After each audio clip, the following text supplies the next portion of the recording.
Well, once again, my camera's decided to die on me. I'm not sure why it does that, to be honest, and it doesn't do it at any specific time, so I don't think it's knocking itself off. It must be some sort of odd camera setting which I'll have to fiddle around with. I've been torn a bit recently between, I know that I have to do the commission, because I've been paid to do that, and I know that I need to do it. Thought I'd bring a few of those out. I'll show you those in a minute. But my own personal projects, there's definitely Rapid Fire. That's in my head at the moment, and I've also got Zulu War in the back of my head, but that's more of a lifetime project than an immediate one. And then stuff that I've got that's in the plastic and metal mounting, but that I'd like them gone on, you know. Not so much gone, I'm not going to sell them on, but that I want them painted at least. And before I move on to that, and that's been helped partly because James has sent me some stuff from Victrix, and it's been the kick up the backside. I need to really have a look at some more ancients, and as well the Warlords stuff. I'm not really a huge fan of them, but what I've been able to do is put Victrix heads on them, and that's been really fun. I'll show you that in a sec. So they've had their basing this morning.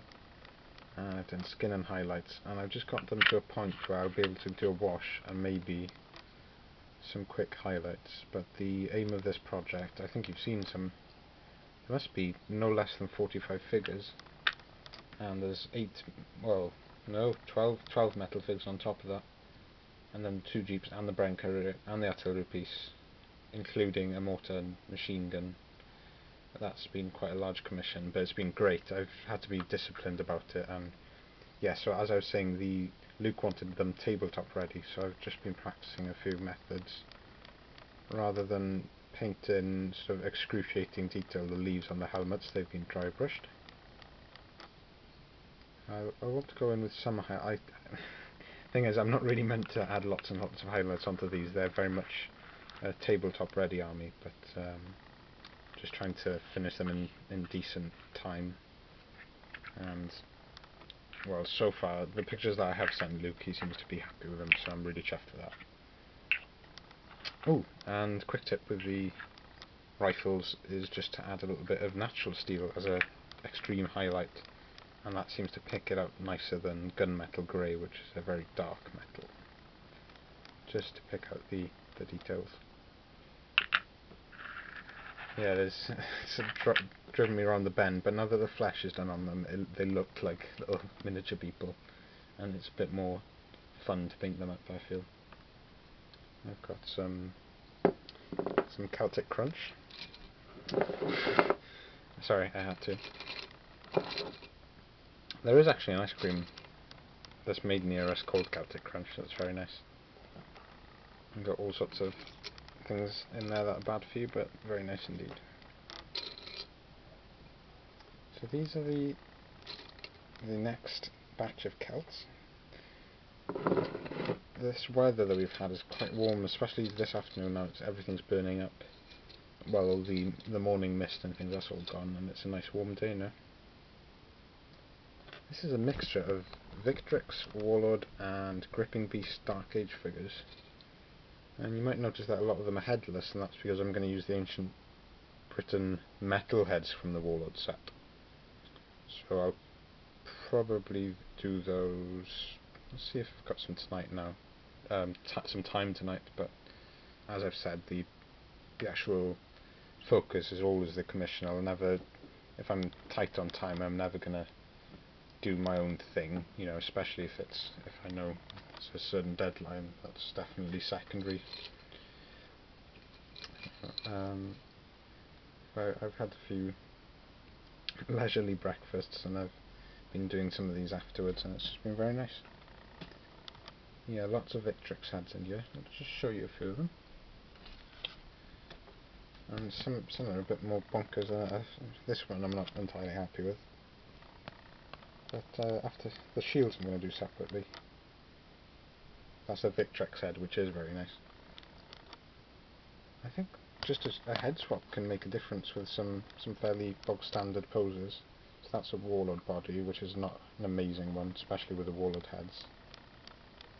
But with a Victrix or a Gripping Beast head, it can just really lift them up.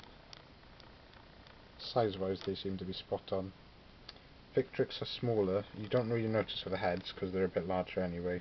You know, out of proportion, because it's just how miniatures are made. That heads are a bit bigger, I think, just for the character and things. But what was I saying? Yeah, you can't really use Victrix arms on normal. Well, I won't use the word normal, but Warlord Games bodies and things. I have tried that, and it does look off.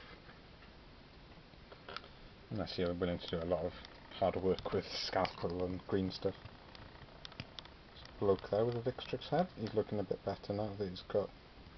The thing with these Victrix heads, I know I'm going on about them, they're just better detailed. There's added bits that you can add to them, so the nobles have feathers and all sorts of regalia that you can stick onto the helmets. I really like the Gripping Beast heads as well. They're dark aged faces, but you know, it's going to be the same.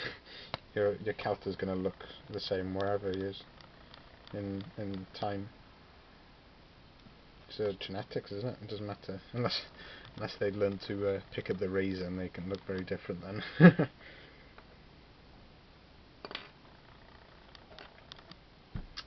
Yeah, I don't know where to go with that then. And the idea is to multi-base these for Hail Caesar. That is the crux of this project. I've already got some Ancient Britons, some 20 or 30 of them, I think. It might be more. I bought 3 boxes of Ancient Britons. I've got a box of Gripping Beast Dark Age figures and a generous handful of Victrix from James. So there we go. Plenty of things to keep me occupied. I've got a lot of plastic heads and shields. There's some nice metal shields here, but they all need to be cleaned up and primed properly. And they're embossed metal shields from Warlords, so they're going to be a bit nicer, and they can just lift the plastic figures up a bit. I suppose the moral of the story is to do as much as you can with the plastics, because the Warlord ones, just as they are, I just find them dull. Unless you do, I don't know, some amazing job in the paintwork, which you can do. I just want to break them up a bit and definitely do something different with them. Probably peel off some skirmishers, and I do have some interesting guys here. I'm not sure if they're here, but I've done 2 men with hunting bows, and they've got Victrix heads. They're not obvious there. I must have tucked them in with another collection. Yeah, if I do all of these up, I'll have getting on 80 ancient Celts, and I'm going to focus on the Britons then with Blue Woad and things, and that would be a good opposition to some legionaries. There's always the dilemma with basing, isn't it? That my legionaries are on single pieces, which aren't particularly handy for Hail Caesar. But there's no way in heck I'm going to rip those off the bases. They've got filler and super glue, and it's just going to be a nightmare. I'll just have to do some nice trays for them, I think. And yeah, that's about it. Ooh, do I have time? Is my camera going to die out on me, or do I have a few extra minutes? I haven't actually done a video for a few days now. I've been doing lots of things. I have been keeping busy. It's because my internet isn't working really on my laptop, so it's just an absolute night. I think it's PlusNet we're with, and it's just must be the broadband box itself, but it's just so broken. Knocks you off all the time when there's nothing wrong. You know, there's nothing wrong with the box itself. There is something wrong with it, but it says there's nothing wrong with it. And these are my... Oh, these are definitely going to be the spark of something more, I think. The sort of Priest the Little Anarchist is coming out now. So I've got some flags from... You know, these might just be eBay flags. Copper Pete Barfield. Oh, Solway Crafts and Miniatures. You can find them on eBay, and they're lovely. Like this one, the St. David's near us. And they're... Sorry, I should say, these are very British Civil War. There's a community which does this sort of weird war thing. You've probably heard of it or seen some games at wargaming conventions. It's probably one of the largest going weird war things, and I've been following Jemima Vower's wargaming blog, and he does I think he actually attends Carmarthen Wargaming Club. I'm looking forward to meeting him. I think quite soon now, because Carmarthen is now my local Wargaming Club rather than Cardiff. And I haven't scouted out the place yet. I've met two of the gentlemen at Penarth, and I shook hands, but I haven't gone properly to their club. Oh, I'm going to have that one. Owain Glyndŵr. It gets me triggered every time when the Glyndŵr gets Anglicanized to Glendower. It's on the name of a block of accommodation in Cardiff now, and I don't know, something in me just makes me want to rise up and, I don't know, being a little nationalist. Free Welsh Republic. Yeah, it's not so much politically condoning anything. I just think it's a lot of fun. There's a lot of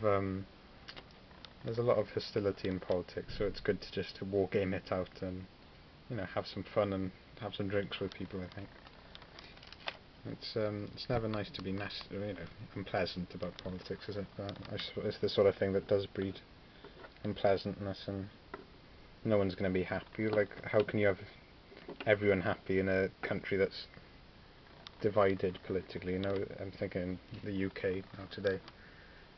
It's just it's a real mess. And even if it looks like Boris is going to come in now, there's half the country, you know, you're not going to. They don't want him, and it's the other way round. Say if Corbyn was Prime Minister, the other half wouldn't like him, would they? So it's not an opportunity to talk about just politics. I was just rambling a bit, but I don't think anyone's ever happy, really. And in that light, let's just keep calm and carry on wargaming. I've got this is a bit of history behind that van.